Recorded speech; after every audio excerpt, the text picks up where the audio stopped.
Assalamualaikum warahmatullahi wabarakatuh.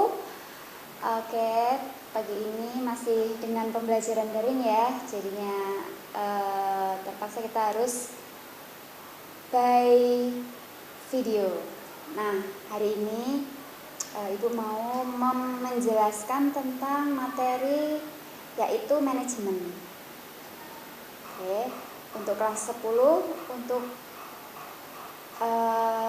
materi pertama yang paling pertama kali sendiri akan diajarkan untuk adik-adik kelas 10 semester genap itu yaitu adalah manajemen. Ya. Kemudian nanti apa saja yang akan kita pelajari dalam manajemen? Nah, ini sudah Ibu tuliskan. Jadi yang pertama kita akan membahas tentang definisinya. Kemudian unsur-unsur dari manajemen itu apa saja. Terus kemudian ada juga fungsi dari manajemen itu sendiri. Lalu kemudian bidang-bidang yang berhubungan dengan manajemen.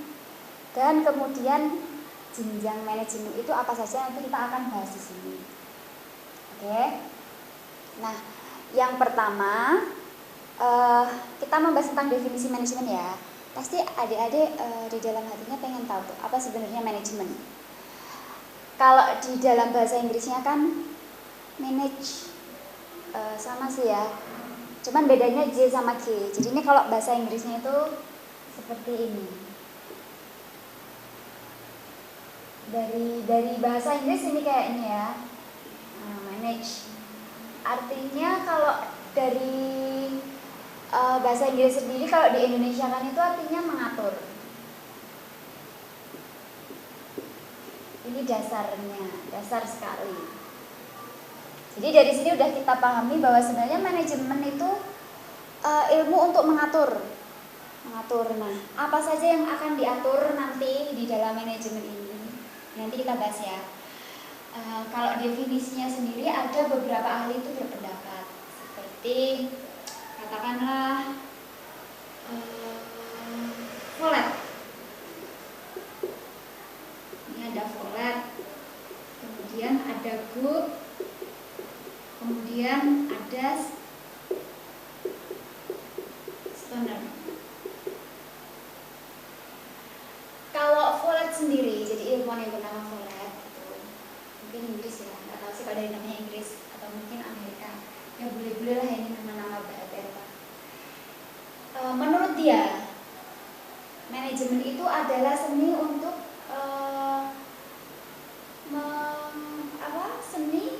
seni dari pengetahuan untuk mengatur beberapa orang atau mengatur orang lain untuk menyelesaikan pekerjaan. Jadi dia itu menurut dia manajemen itu adalah seni menyuruh atau membuat orang lain untuk menyelesaikan suatu pekerjaan. Ini menurutnya ya. Kalau Guth sendiri menurutnya manajemen itu adalah ilmu pengetahuan untuk membuat beberapa orang saling bekerja sama untuk menyelesaikan suatu bidang. Ya, hampir sama ya, cuman bedanya mungkin kalau Follett itu lebih ke individu ya. Kalau Guth itu lebih banyak, lebih luas karena beberapa orang. Kalau di sini hanya untuk yang Follett tadi untuk satu orang. Kemudian kalau Stoner sendiri, manajemen diartikan sebagai proses untuk mengatur, untuk mengorganisasi, untuk mengendalikan, untuk mengawasi beberapa orang untuk menyelesaikan suatu pekerjaan. Aslinya dari ketiga ini sama ya, sama saja. Jadi jadi menurut pandangan mereka, manajemen itu adalah bagaimana cara kita membuat orang lain saling bekerja sama untuk mengatur suatu masalah. Nah, kalau di sini dibahas masalah ekonomi ya berarti ada hubungannya dengan mungkin perusahaan ya, perusahaan sendiri misalkan ada yang jadi perusahaan nanti banyak hal lah ya. Nanti ada yang menyangkut tentang unsur dan bidang lah ya. Jadi ada di bagian mengatur bagian produksi, pemasaran, keuangan, administrasi, personalia dan sebagainya. Itu definisinya dari manajemen itu sendiri. Kemudian unsur-unsur dari manajemen itu apa saja? Sebenarnya kalau unsur itu nggak terlalu beda jauh ya sama manajemen. Kalau unsur dari manajemen itu sendiri itu terdiri dari bagian pertama ya, produksi,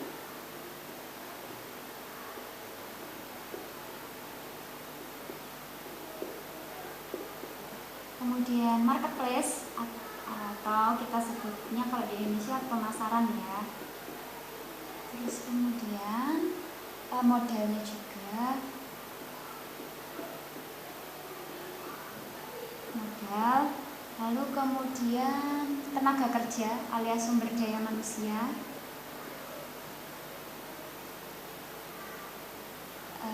kemudian apa lagi ya, produksi, pemasaran, modal ya. Jadi bagaimana memproduksi, terus adakah modalnya, adakah sumber daya manusianya alias tenaga kerjanya ada modal cukup, kemudian bagaimanakah pemasarannya itu seperti apa. Jadi kalau pemasaran sendiri kan apa yang sekiranya dibutuhkan masyarakat sekarang ini ya, katakanlah kalau dalam musim pandemi ini yang dibutuhkan adalah masker, kemudian hand sanitizer atau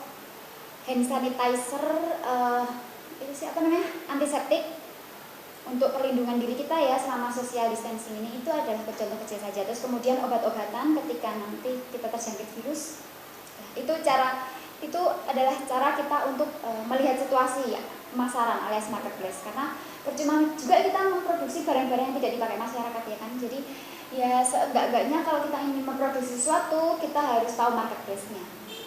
Oke?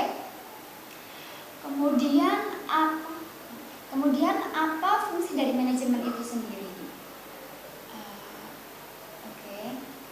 Fungsi dari manajemen itu ada 4 ya. Pertama planning, kemudian organizing, kemudian actuating,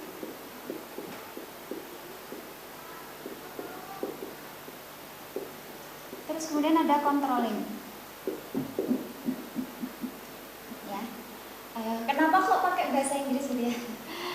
Biasanya yang ibu baca juga pakai bahasa Inggris gitu, mungkin karena emang ilmuannya kan dari sana kebanyakan gitu. Kita bahas satu persatu ya. Apa itu planning itu sendiri ya? Planning, jadi planning itu merencanakan sesuatu. Jadi kita merencanakan suatu produk, misalkan katakanlah pada masa pandemi ini kita butuh masker ya. Contoh katakanlah produknya sebagai contoh kecil itu masker. Planning itu artinya sendiri merencanakan, rencana.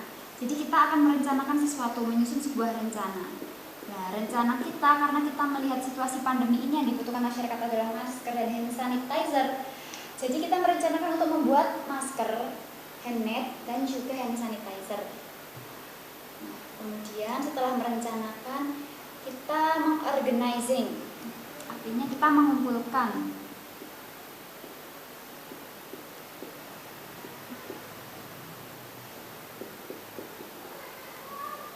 Ya, ini arti dari harfiahnya organisasi sendiri adalah mengumpulkan. Ya, bukan berarti kita terus mengumpulkan apa sih yang dikumpulkan gitu kan, pertanyaan itu kan apa sih sebenarnya dikumpulkan gitu, dan kenapa kita yang apa sih, apa hubungannya sama manajemen kok dikumpulkan gitu ya. Organizing sendiri di sini artinya mengumpulkan, itu artinya tuh kita sudah membuat rencana, kemudian kita mengumpulkan apa saja yang bisa menunjang agar rencana tersebut bisa dilaksanakan. Jadi misal contoh, kita akan hari ini akan membuat masker dan kemudian juga kita akan membuat hand sanitizer. Jadi yang kita butuhkan adalah bahan-bahannya. Terus kemudian metodenya, bagaimana cara membuat masker dan hand sanitizer itu sendiri. Terus kemudian mengumpulkan modalnya juga. Terus kemudian mengumpulkan tenaga kerja. Jadi siapa saja yang bisa siap untuk membuat. Jadi ada tenaga ahlinya. Dan nggak syukur aja lah, karena kan kalau mungkin masker kita bisa handmade-nya otodidak ya, cuman kalau hand sanitizer kan nggak bisa. Jadi hand sanitizer harus ada ahli kimia kan, itu nanti bisa tahu efek samping lebih kurangnya dari kan karena kita berhubungan dengan bahan kimia gitu ya. Nah, itu maksud dari mengumpulkan itu seperti itu. Dan kemudian actuating itu berarti melakukan sebuah tindakan. Jadi actuating sendiri ini berhubungan dengan tindakan apa yang akan kita lakukan. Sebuah rencana, ide bisnis, pemasaran sesuai dengan apa yang dibutuhkan di pemasaran, kemudian sudah dikumpulkan bahan-bahan, metode, alat dan semua yang menunjang untuk membuat rencana tersebut dilakukan, tinggal actuating tindakan, yaitu ya dilaksanakan saja. Kalau misalkan butuh masker ya maskernya mulai dibuat, hand sanitizer ya hand sanitizernya mulai dibuat. Kalau butuh karyawan segera mengumpulkan karyawan-karyawannya yang ada tenaga ahli, ada yang amatiran, tenaga ahli campur ya, untuk menyerap tenaga kerja, kemudian langsung membuat masker tersebut ya. Terus kemudian yang terakhir adalah controlling. Controlling itu artinya pengawasan atau pengendalian.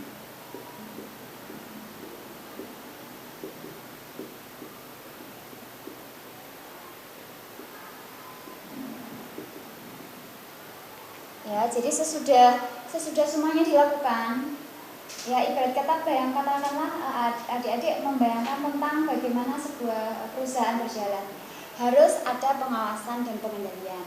Kenapa? Apa sih fungsi pengawasan dan pengendalian ini? Ya, agar tidak terjadi error, ya kan. Semisal kata kalau kita tidak mengawasi, nanti takutnya kalau misalkan hubungan membuat hand sanitizer lah katakanlah yang ada hubungannya kimia, kalau tidak diawasi, tidak ada pengendalian, nanti bisa mencelakai dan melukai para konsumen. Jadi harus ada pengawasan dan pengendalian apa yang kita buat ini aman atau tidak untuk masyarakat, karena bagaimanapun kan kita produsen harus bertanggung jawab atas semua tindakan kita, ya kan. Oke. Terus kemudian apa saja bidang manajemen? Ya, kalau bidang manajemen sendiri itu ada hubungannya dengan perusahaan. Jadi ada bidang sama sih kayak unsur pada dasarnya, cuman ini lebih luas saja. Jadi bidangnya ada bidang produksi, bidang pemasaran, kemudian ada bidang keuangan,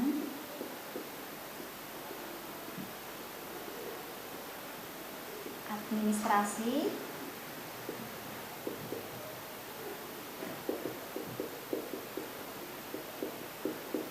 dan personalia.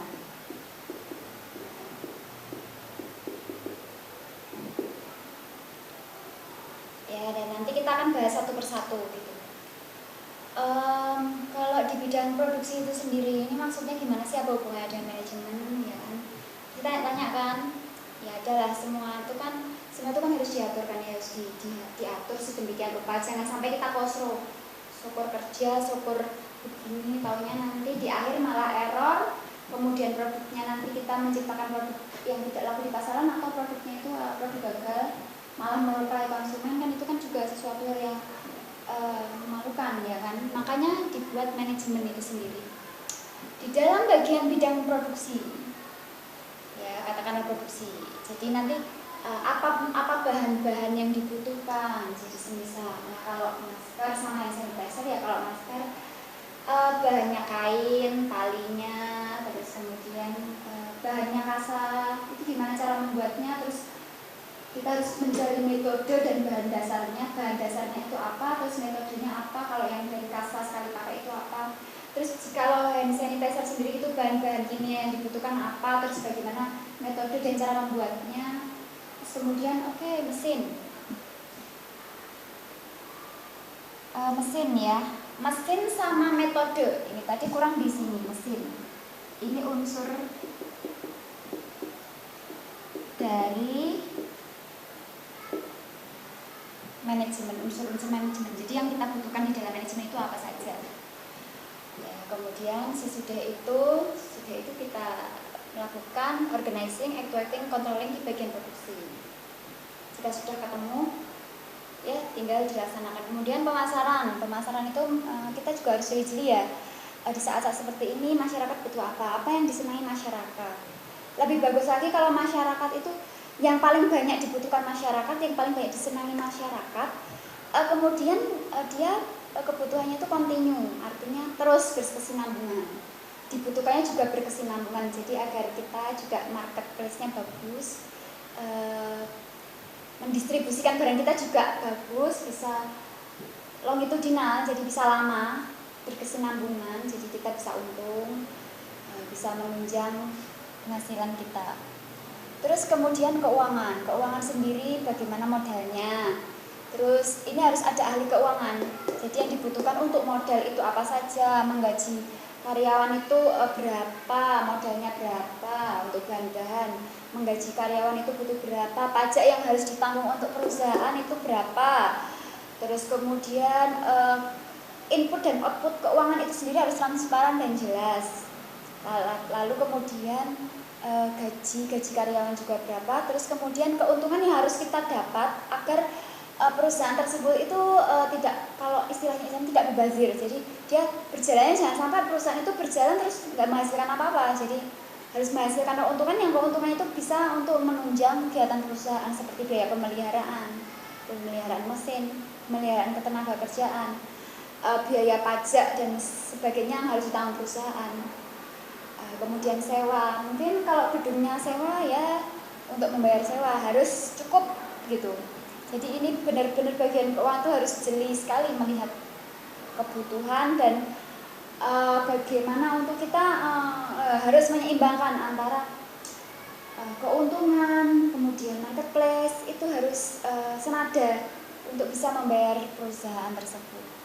Kemudian administrasi, bagian administrasi ya, kalau kita semuanya dilakukan pastinya harus transparan ya. Transparan, makanya dibutuhkan administrasi ini tersendiri untuk mendata apa saja yang dilakukan perusahaan di dalamnya ya, untuk produksi, pemasaran, keuangan, keluar masuk gitu. Agar apa? Agar bisa dipertanggungjawabkan, akuntabilitasnya bisa dipertanggungjawabkan di atasan, agar tidak ada ya misalkan KKN, korupsi, penggelapan uang, jangan sampai itu terjadi. Makanya dibutuhkan administrasi. Dan administrasi itu juga fungsinya ketika perusahaan itu gagal dalam pemasaran, kita bisa melihat, kita bisa mengevaluasi gitu. Apa saja yang keliru di dalam proses dari memanajemen sebuah perusahaan ini, apa saja gitu. Kemudian bagian personalia alias ketenaga kerjaan. Jadi yang terakhir dari bidang manajemen sendiri ada personalia. Personalia itu bidang apa sih kalau misalkan ditanya? Apa itu personalia? Jadi personalia itu adalah bagian dari perusahaan yang berhubungan dengan ketenaga kerjaan. Jadi karyawan. Jadi kalau misalkan adik-adik bekerja di bagian HRD untuk merekrut karyawan, itu namanya bagian personalia. Jadi dia merekrut karyawan keluar masuk, kebutuhan perusahaan akan karyawan keluar masuk, kemudian mengawasi kinerja dari karyawan tersebut, kemudian kedisiplinan, itu semuanya bagian dari personalia. Dari kedisiplinan dan semua itu kedisiplinan, kualitas karyawan, jumlah karyawan yang dibutuhkan. Ketika perusahaan lagi resesi minus, itu dia juga harus mem-PHK karyawan, itu juga bagian personalia. Jadi dia harus jeli perusahaan ini butuh karyawan berapa, terus dia juga karyawan sendiri juga kebutuhannya apa, dia juga harus mengendalikan, mengawasi dan mengetahui juga. Makanya itu dinamakan personalia. Jadi khusus untuk ketenaga kerjaan. Oke. Kemudian ada jenjang manajemen. Apa saja jenjang dari manajemen itu sendiri? Ini piramida ya.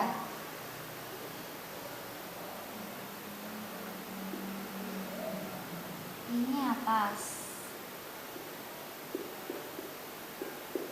Ini menengah.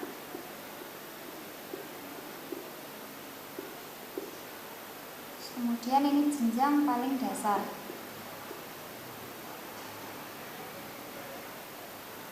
Ini jenjang manajemen itu kalau kita sering terdengar itu bahasa bahasa gaulnya adalah jabatan.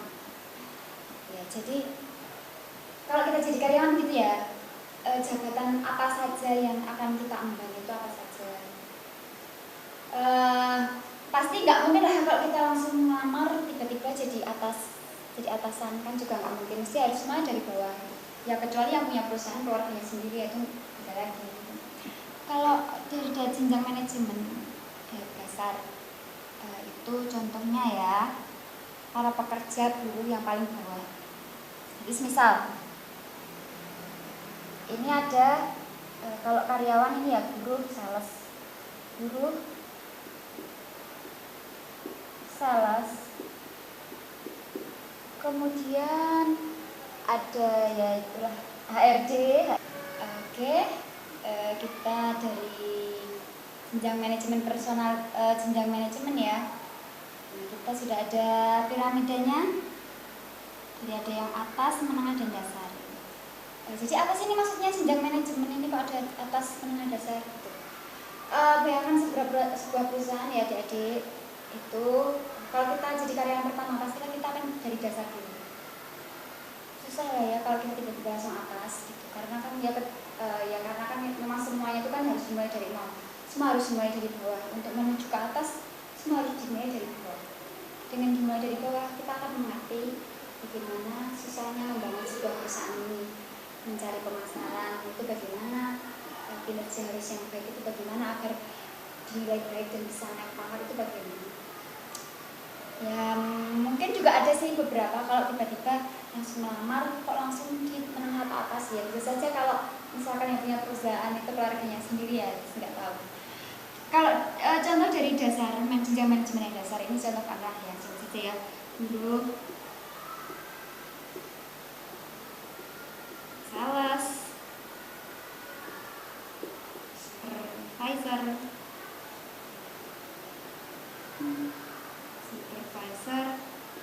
HRD dalam personalia. Ya kalau di dalam sekolahan sendiri ya seperti kita ini ya, guru ahli pertama yang belum mempunyai jabatan. Nah itu namanya dikatakan jenjang manajemen paling dasar. Jadi karyawan yang mau masa kerja, fresh graduate, baru saja masuk ke dalam sebuah perusahaan dengan jabatan dan strata paling rendah. Kemudian yang menengah ini punya jabatan yang baik, bisa naik pangkat gitu ya. Terus ya ada kenaikan dalam gaji juga.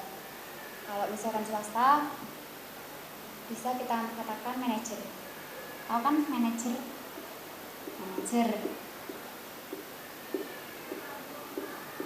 Kemudian ada AASM, Asisten Area Sales Manager. Terus kemudian ada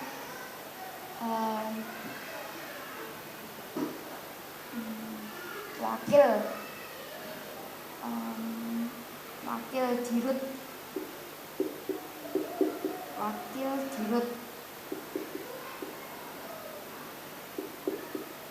Ya juga ada sekretaris, bendahara.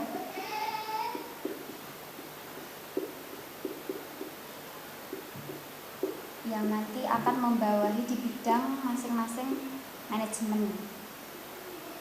Ya tugas dari mereka ini juga berat gitu. Karena apa tugasnya? Dia membawahi beberapa karyawan.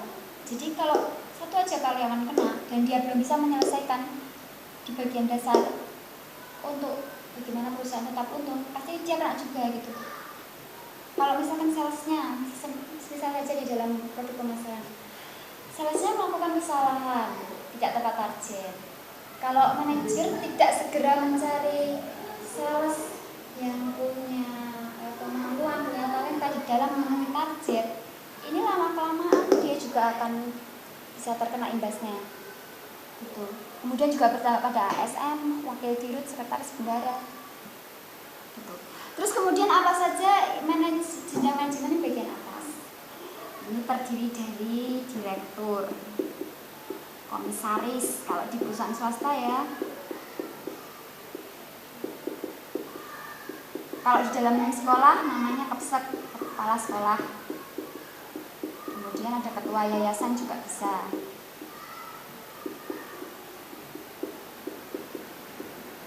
Kalau di dalam perusahaan dalam negeri sendiri, kalau misalkan negara ya perusahaan, kalau negara adalah sebuah perusahaan ya, berarti yang atas itu adalah presiden, ada menteri, kemudian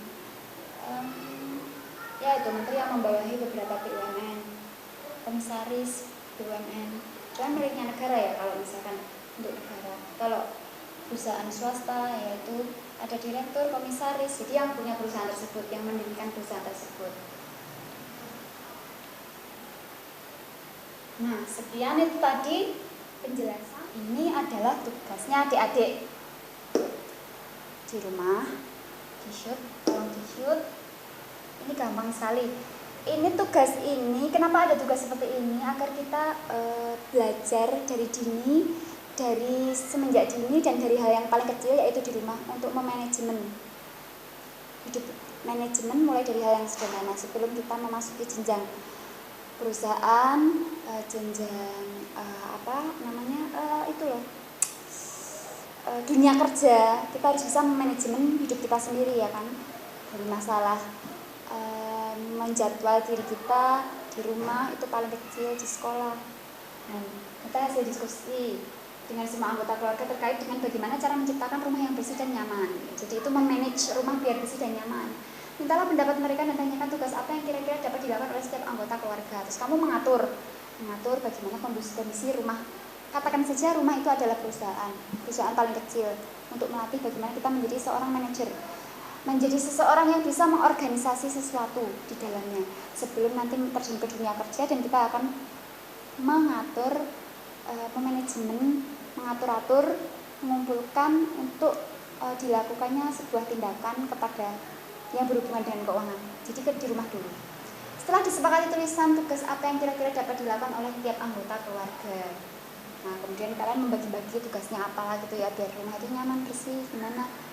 Kalian bisa menjadi manajer untuk mengatur orang-orang yang ada di sekitar. Nah, ini contohnya ya, contoh saja membangunkan pagi, mengisi bak mandi, menyapu lantai, berapa orang, pagi dan sore. Terus Anda telah mempelajari manajemen, sekarang diskusikanlah dengan keluargamu kegiatan di rumah yang berhubungan dengan manajemen. Jadi karena kan kita tadi sudah Ibu jelaskan kan manajemen itu apa. Kalau pelakunya sendiri itu namanya manajer ya, tadi belum. Kalau manajemen itu yang melakukan siapa pelaku manajemen? Ya manajer namanya. Kalau di sini jenjangnya di sini, yang tengah, manajer. Kemudian kalau asistennya sendiri namanya asisten area sales manager. Jadi tugasnya di bawah manajer, mengatur para bawahan-bawahan bagaimana kita bisa membuat perusahaan ini untung besar. Karena kan yang namanya perusahaan ya, dia harus menggaji karyawan, dia harus membayar pajak, dia harus membayar semua pemeliharaan, jadi harus jeli. Juga melihat pemasaran juga, itu ada di manajer ya. Nah, sekian materi hari ini tentang manajemen. Bila ada salah kata mohon minta maaf. Saya akhiri. Wassalamualaikum warahmatullahi wabarakatuh. Selamat pagi dan selamat mengerjakan tugas.